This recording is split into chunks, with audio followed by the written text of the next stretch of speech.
Hello students, today we are going to discuss about the bank or we can say banking service. We have discussed about the different type of services that is being required in the business for its smooth functioning, and the first one is the banks.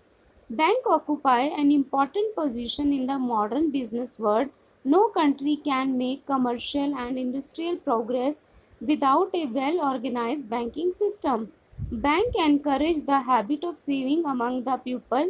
They mobilize small saving and channelize them into productive use.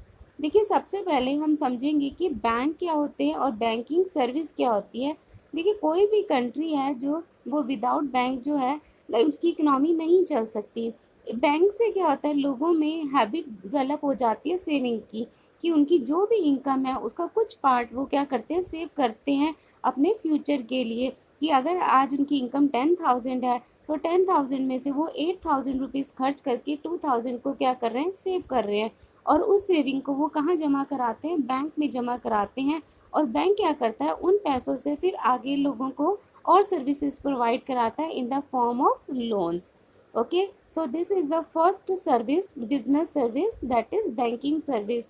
First of all, we are going to understand the meaning of bank. Bank is a financial institution which collect deposits from public, repayable on demand, and earns a small margin of profit by lending money. Bank क्या होता है, एक financial institution होता है जो public से उनसे उनके डिपॉजिट्स ले लेता है, उनकी सेविंग्स को लेता है, उसके बदले में वो उनको इंटरेस्ट देता है। और वो जो सेविंग होती है उसको भी आगे चैनलाइज करता है in the form of loan. जिन लोगों को पैसों की ज़रूरत होती है वो लोग क्या करते हैं, बैंक में अप्लाई करते हैं लोन को, और बैंक उनको क्या देता है, पैसे दे देता है, और उसके बदले में उनसे क्या चार्ज करता है, लोन इंटरेस्ट चार्ज करता है।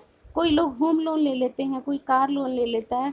तो जिसको जो रिक्वायरमेंट होती है, फंड्स की रिक्वायरमेंट होती है, कईयों को बिजनेस सेटअप करना होता है, उनके पास मान लो 5 लाख रुपीज़ हैं, बट बिजनेस सेटअप करने के लिए उन्हें 10 लाख रुपीज़ की ज़रूरत है। तो वो 5 लाख रुपए क्या करेंगे, बैंक से लोन ले लेंगे, और बैंक उनको लोन दे देता है, और उसके बदले में वो उनसे क्या करता है, इंटरेस्ट चार्ज करता है। इस तरह से इकोनॉमी में जो है मनी जो है वो सर्कुलेट हो जाता है। जिसके पास एक्स्ट्रा मनी है वो अपनी मनी को सेव करके बैंक में डिपॉजिट कर देता है, और जिनके पास पैसों की फंड्स की रिक्वायरमेंट है और उनके पास फंड्स नहीं है, वो बैंक में जाके बैंक से उधार ले लेते हैं लोन के फॉर्म में, और बैंक उनसे क्या करता है, इंटरेस्ट चार्ज करता है, और वही बैंक का क्या होता है, that will be their profit.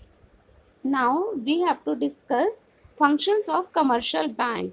Functions of commercial bank has been divided into the two parts. One is accepting the deposit and other one is lending the money. Commercial bank क्या करता है, general public से उनकी savings को क्या करता है, उनकी डिपॉजिट्स को ले लेता है, और फिर वही सेविंग्स जो है वो आगे क्या करता है, बोरोइंग के फॉर्म में लोगों को देता है, लोन के फॉर्म में दे देता है। ठीक है, बैंक की जो और सर्विस है उसको हम बोलते हैं एजेंसी फंक्शन भी बोलते हैं, और जनरल यूटिलिटी फंक्शन भी बोलते हैं। Now we first of all we have to discuss the primary function. Primary function जो है वो बेसिकली क्या है, accepting the deposit and lending the money. बाकी जो फंक्शन होंगे बैंक के वो सारे किस में आते हैं, सेकेंडरी में आते हैं। तो first important thing that the students have to keep in your mind that the primary function of banking is accepting the deposit and lending the money. Accepting का डिपॉजिट का मतलब है कि वो लोगों से सेविंग जो है वो ले लेते हैं, उनके डिपॉजिट्स को ले लेते हैं और अपने बैंक में क्या करते हैं, जमा कर लेते हैं। और ये डिफरेंट टाइप की हो सकती हैं, डिपॉजिट जो है डिफरेंट डिफरेंट टाइप की हो सकती हैं। लाइक फिक्स डिपॉजिट हो सकता है, करंट डिपॉजिट हो सकता है, रिकरिंग डिपॉजिट हो सकता है। जिसकी कस्टमर की जो रिक्वायरमेंट है उसके अकॉर्डिंग जो है वो अपना पैसा बैंक में जमा करा देता है। फिक्स डिपॉजिट का मतलब आपने एक बार पैसे जमा करा दिए एक फिक्स पीरियड टाइम के लिए, 5 साल के लिए, 10 साल के लिए, 7 साल के लिए। ठीक है, करंट का मतलब है कि आप डेली बेसिस पे जाते हो बैंक में, आपकी जितनी अर्निंग हुई होती है रोज़ की, आप रोज़ उसको डिपॉजिट करके आ जाते हो। रिकरिंग का मतलब होता है एक फिक्स इंटरवल के बाद, कि आपने एक महीने 1,000 रुपये जमा करा दिए, फिर अगले महीने फिर 1,000 रुपये जमा करा दिए, फिर अगले महीने आपने 1,000 डिपॉजिट करा दिए, that is known as recurring deposit account. तो हर कस्टमर की जैसी जिसकी रिक्वायरमेंट होती है, जैसे जिसकी नीड होती है, और जिसकी जैसी कैपेबिलिटी होती है वो उसके अकॉर्डिंग अपने पैसे को बैंक में डिपॉजिट करा देता है, और उसके अकॉर्डिंग ही बैंक उनको क्या देता है, इंटरेस्ट भी देता है। सेविंग्स, अगर आप सेविंग अकाउंट में पैसे जमा कराते तो उस पर रेट ऑफ इंटरेस्ट कम होता है। फिक्स डिपॉजिट में जमा कराते तो उसमें क्या होगा, आपका रेट ऑफ इंटरेस्ट हाई होता है। रिकरिंग डिपॉजिट में जो है इंटरेस्ट जो है नेग्लिजिबल होता है, बिल्कुल कम होता है या ना के बराबर होता है, और रिकरिंग डिपॉजिट में थोड़ा सा ज़्यादा होता है बट फिक्स डिपॉजिट से कम होता है। सेकंड प्राइमरी फंक्शन होता है लेंडिंग मनी। लेंडिंग मनी का मतलब है कि बैंक जो है जिनको फंड्स की रिक्वायरमेंट है उनको लोन के फॉर्म में दे देता है, चाहे वो बिजनेसमैन है, चाहे फार्मर हैं, स्मॉल स्केल बिजनेस वाले हो सकते हैं।